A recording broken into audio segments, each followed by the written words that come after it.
You joined me today here in Sydney at Louwman's Car Museum here in Netherlands by Den Haag. Let's see if you can see that. As you can see, they've got a little expedition happening at the moment, and Sydney doing a little dance there. They've got supercars of the 90s. So let's go see what supercars of the 90s look like.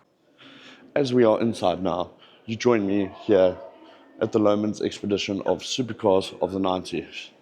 The first one we got is a Vector W8 twin turbo. Very chiseled shape, very dramatic lines, as you can see, the curvatures. But very old school rims. I would say this more going leaning towards 80s styling than 90s, but you can see everything in this car.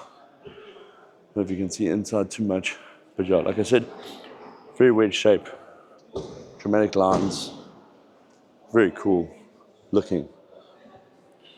Black, not my favorite color, but then we got this beautiful BMW M8 E31, and they've just opened the engine bay on it. Everyone's got their phones out now. You can see it's V12 stuffed in there, and the cooling straight duct, but really cool looking car with the carbon rims, carbon center of part of the rims. But this is such a wicked looking car. Let's see. And the big fuel cell at the back. Very cool looking car. And the carbon Kevlar seats. Yeah, really wicked looking car. Next, we got the Aston Martin Vantage, the first Vantages. Not what we remember, the round shaped Vantages. The Vantage 600. Very muscle shaped car. Really cool looking car.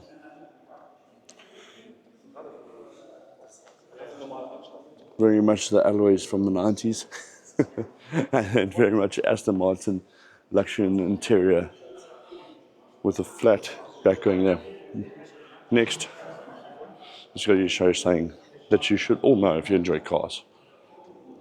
McLaren F1. Amazing, amazing, beautiful car. And when you see this car in real life compared to that, and others we're going to show you, you really see the size difference. It's not a massively big car. Center rims, center stud rims, big ass brakes, V12, window, center seating position. It looks like a basic lock, but I love the how much rear hangs out of this car. It's not much at all, but it's an amazing piece of kit of car to see in real life. Okay, and I've never actually seen one in white. Not that I have seen many F1s. I think I've seen 3 in total now, but in white it actually looks very cool. You can see there, a great looking piece of car. You can see why these things. I think these on the racetrack must have been menacing, and they were. And there's the fuel cap, and there's some aero going on there. To the next. Next, we got the Mercedes-Benz CLK GTR. This is also a road-going version of it, not the race car. What I like, it's got a lot of, all the badges are a little AMG'd. You can see the air, where the air would come up by the front wheel hub. A really great looking car. Carbon lip, Mercedes badge. You can see the CLK in the front, and that's about it. To me, that's all. And maybe the wing mirrors.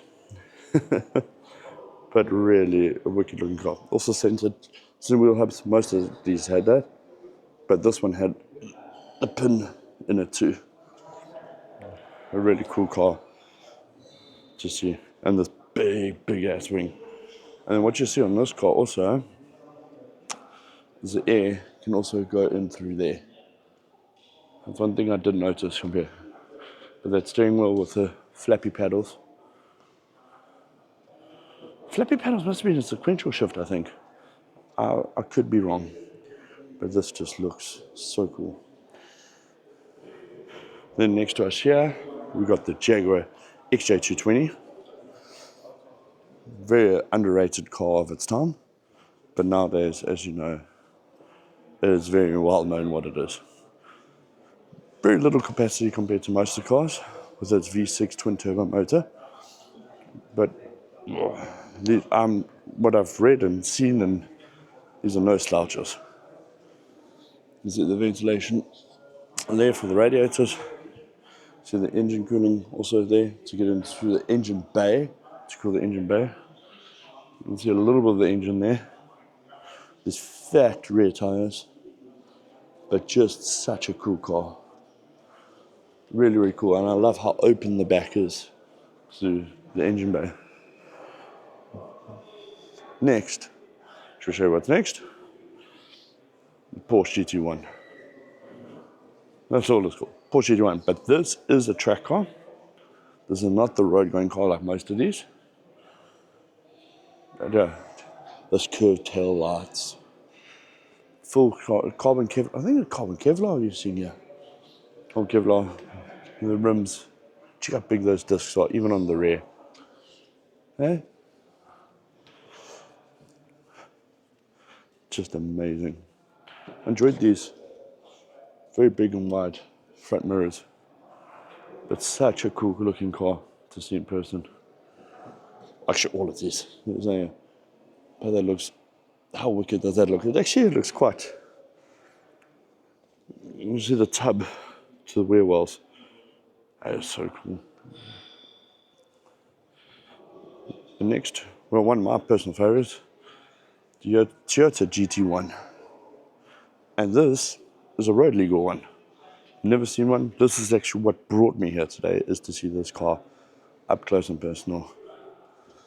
One of the few cars without center nuts wheels. But you can see how the tub comes in, goes out. Really beautiful car. That big massive wing.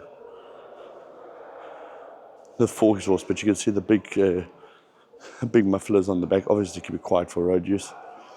As this probably was registered a Japanese car, and they're very strict on their noise levels. But you can see where the air would come out. So it would come through there, come in, through in here also, and then come out here. So it doesn't build pressure for the back tires. I don't know if you can see much of the interior, but it's leather. It looks semi-comfortable. I like it. Cindy likes it. So Cindy, we're buying one, huh? Yeah. Okay.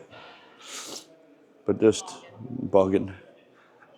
Don't think I've ever seen it. But if you look from here, you can see these inductions under the headlights. And where we saw the main air come through is over there and there. And you can see, if you look directly, very carefully there, see they go straight into the radiator to the back. Really, really aerodynamic, this thing must have been. I don't know too much records on racing on these, but damn, that just looks cool. Then we got a Ferrari F50. These were also going back to aerodynamics, this and that. And if I remember, the engine was bolted straight to the chassis, if I remember. It was quite a lot of people say when you drive these, they're quite hard. In a sense, the vibrations and that. But Cindy and I saw earlier, which just looks quite cool. And you can just see it on the camera. You can see the back inside the whole engine bay here through the mesh back grille. I think that looks so sweet. Big back wing. Really cool looking car. Fat tires. And then obviously the open top. And you can see inside that 6-speed manual gearbox and the engine bay there. That's my favorite. What's your favorite? That's fine. This one, the F50. Yeah, summer car. I suppose just buying any of these cars wouldn't be cheap. Then we got the Nissan R390 GT1 street car. And Just now I thought this was a full race car, but apparently it's a street car version. This is, if I remember, this was a V6 twin turbo. V8 or V6, I think they're V8 actually, from Nissan. Also center nut wheels, where the aero can come in and out. There's the exhaust here. How stupid is that? That is insane. 24-hour car. R390 GT1. The engine bay. Big wing. But compared to most of the cars, you'll see this is a very long back, and even after the wing, it's got like a duck bill, and then the wing too. So it's like a double aero. Really cool. Really cool. Next, we've got the Bugatti EB110 Supersport. If I remember, these were V12 twin turbo. And how you can have adjustments for the wing there. I was looking at that earlier. Also, center nut cap wing, center nut wheels. And you can see just the cooling. They didn't do it just a mesh, but they had a slight design with it too. But that was Bugatti. Bugatti always, and to this day, have a slight design with their cars. This just looks cool. Different front end to most cars. Not the massive grille and all that, but the engine's on the front. So I think they only ran a little bit of cooling in the front to get to the back. And I always enjoyed how those look there with the aero coming. A really cool looking car. And then the last, and I never knew about this car, Mercedes C112. I don't know much about it. We can read the board as we go. It's a V12 6-litre, 408 horsepower, and apparently could do 307 kilometers an hour. This is more of a, how should I say, classy looking supercar, I would say. You can see by the interior. Wasn't straightforward, let's go racing type attitude. Open door instructions. It's got how you can open the door and it mustn't hit you, and how you can close it. But you see, like, it's got the real 90s alloys, the real 90s Mercedes tail lights. But what's cool, look here, the aero, how it bulges there for the aero to come in and out. So obviously got for the aero, it's got a flat underneath for the aero to come out and hug the car to the road.